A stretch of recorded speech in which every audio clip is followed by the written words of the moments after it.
اعوذ باللہ من الشیطان الرجیم بسم اللہ الرحمن الرحیم الحمد للہ وصلاۃ علیہ اما بعد۔ پچھلے 2 دن سے میں نے حقوق والدین پہ بات کی، تو آج میں سمجھتا ہوں کہ آج میاں اور بیوی کے بارے میں بیان دے دوں، کیونکہ یہ بھی بہت اہم موضوع ہے کہ شوہر کے حقوق اس کی بیوی پر اور بیوی کے حقوق اس کے شوہر پر۔ جہاں بھی عدل و انصاف کو مد نظر نہیں رکھا جاتا،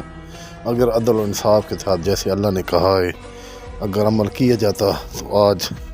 دنیا جنت بن جاتی اور سب لوگ خوشی سے رہتے۔ تو لوگوں نے دنیا کو دوزخ بنا دیا، عذاب بنا لیا خود کے لیے، اور پریشانیاں وجوہات کیا ہے کہ ہم نے اسلام پہ عمل نہیں کیا۔ اسلام نے کیا ہی بہترین طریقہ بتایا ہے کہ مرد کی کچھ ذمہ داریاں لگائی ہیں، کچھ بیوی کی ذمہ داریاں لگائی ہیں۔ بیوی کی ذمہ داری یہ ہے کہ وہ اپنے گھر کا خیال اس نے رکھنا ہے، اپنے شوہر کا چیزوں کا خیال رکھنا ہے، اس کے لیے روٹی وغیرہ کا انتظام کرنا، اس کے لیے کپڑوں کا انتظام کرنا، اس کے لیے اور اس کا خیال رکھنا، اس سے احساس کرنا، اس سے محبت کرنا، اس کے جذبات کی قدر کرنا، اس کی حوصلہ افزائی کرنا۔ کچھ بیوی کی ذمہ داریاں ہیں۔ شوہر کی ذمہ داری ہے کہ وہ اگر گھر کے کاموں میں بیوی کی مدد کر سکتا ہے، اگر چاہے تو ضروری نہیں ہے کہ بیوی ہی سب کچھ کرے، شوہر بھی جہاں تک کرنا چاہے کرنے کا اسلام نے اس کو حکم دیا ہے کہ وہ بیوی کا ہاتھ بٹا سکتا ہے، روٹی میں، کھانے میں، کپڑے استری کرنے میں، کپڑے دھلوانے میں بھی، حد تک جو بھی کام ہے فقط بیوی پہ نہیں ہے بلکہ شوہر بھی کر رہا سکتا ہے۔ اور باقی رہا مسئلہ شوہر کا کمانے کا، تو ظاہر سی بات ہے کمانا جو ہے وہ شوہر ہی کماتے ہیں، شوہر ہی کام کرتے ہیں۔ تو جب ایک شوہر جاتا ہے اور صبح سے لے کر شام تک کام کرتا ہے، بڑی مشکل سے کچھ بھی کماتا ہے، پوری کوشش کرتا ہے کہ اپنے گھر والوں کا خیال رکھے، اور اس سب سے بڑی اس کی یہ ہمت ہے، اس نے کبھی یہ بات نہیں کی کہ میں شکوہ نہیں کیا کہ میں ایسا کرتا ہوں،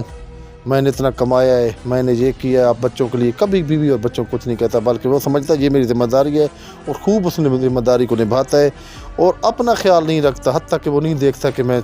جتنی دیر ہو جائے دکان میں ہو، کاروبار میں ہو، لیٹ کر اگر کام اوور ٹائم لگانا پڑے تو نوکری کرتا تو اوور ٹائم لگاتا ہے، اگر اپنا کاروبار ہے تو بڑھ چڑھ کے کام کرتا ہے، کوشش کرتا ہے کہ میرا بچوں کا فائدہ ہو جائے، میری گھر کا فائدہ ہو جائے۔ تو افسوس کہ اگر بیوی کو بھی چاہیے تھا کہ وہ بھی اس طرح کرتی، لیکن بیویاں جو ہیں اکثر تو ناشکری ہوتی ہیں، کچھ پکا لیتی ہیں تو کہتی ہیں ہم تو بڑی مشکل میں ہیں، ہر وقت کام کرنا پڑتا ہے، ہم تو آپ لوگوں کو کپڑے دھوتی ہیں، اور آپ لوگوں کی ہم بچوں کو اس طرح ہم ناشتہ کر کے دیتی ہیں، آپ کو ناشتہ دیتی ہیں، مطلب شکوے شکایت بیان، حتیٰ کہ شوہر کبھی بھی شکوہ شکایت نہیں کرتا۔ ہاں البتہ بیویاں بھی اس قدر ہیں جو بہت اچھی ہیں، اور شوہر بھی ایسے ہیں جو اپنی بیوی سے بھی ٹھیک نہیں ہے اور نقصان بھی کرتے ہیں۔ ہاں البتہ اسلام نے جو طریقہ بتایا ہے وہ یہی ہے، جس طرح شوہر کو کوئی شکوہ نہیں کرنا، اسی طرح بیوی کوئی شکوہ شکایت نہیں کرنی چاہیے، وہ اپنی ذمہ داری کو خوب نبھائے اور شوہر بھی اپنی ذمہ داری کو خوب نبھائے، تو گھر کا ماحول انتہائی بہتر ہو جائے گا اور سب میاں اور بیوی خوش رہیں گے۔ تو بیوی جو ہے وہ اپنی ذمہ داری یہ سمجھے کہ وہ شوہر کی حوصلہ افزائی کرے، وہ دیکھے کہ میرا شوہر مشکل سے کام کرتا ہے، مشکل سے پیسے کماتا ہے، پیسے لگانے میں بھی خیال رکھے، زیادہ فضول خرچی نہ کرے، اس کو زیادہ تکلیف نہ دے، اس کو زیادہ ڈیمانڈیں نہ دے، یہ میرے لیے لے آؤ، یہ میرے لیے لے آؤ، بلکہ وہ سمجھے کہ اتنی مشکل سے کماتا ہے، اس کا احساس کرے۔ تو میں یقین سے کہہ سکتا ہوں کہ وہ گھر جو ہے وہ بہترین گھر بن جائے گا، اور میاں بیوی کے درمیان محبت بڑھ جائے گی، اور اللہ کی ذات ان کو بہت بڑی کامیابی اور کامرانی دے گا۔ لیکن اگر بیوی یہ ایسا کرے کہ جو شوہر کماتا رہے اور بیوی کھاتی رہے اور عیاشی کرتی رہے، اور گھر میں جو چیز 10 روپے میں ملے وہ 20 ملے، اور جہاں 10 سے کام چل سکے وہاں 50 لگائے، اور جو کپڑا 500 کا مل سکے وہاں 1500 کا لے، تو یقینی بات ہے کہ وقت ایسا آئے گا کہ یہ کنگال ہو جائیں گے۔ اس لیے کہ عقل مند بیوی اور عقل مند شوہر ہے جو جتنی آمدن ہے اس کو مد نظر رکھ کے گھر کا خیال رکھیں اور گھر کو اسی طرح چلائیں، تو کامیابی یقیناً ہے۔ تو میں تو صرف آج اتنے بیان کر رہا ہوں کہ ذمہ داریاں بیان کر رہا ہوں، مختصر سی گفتگو تو بہت لمبی ہو سکتی ہے، لیکن کل بھی میں تھوڑا بیان کروں گا کہ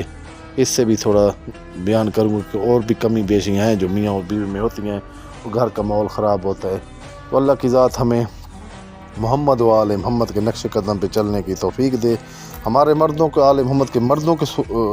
سیرت و کردار پہ چلنے کی توفیق دے، اور ہماری مستورات کو آل محمد کے مستورات کی نقش قدم پہ چلنے کی توفیق دے۔ اللہم صلی علی محمد و آل محمد۔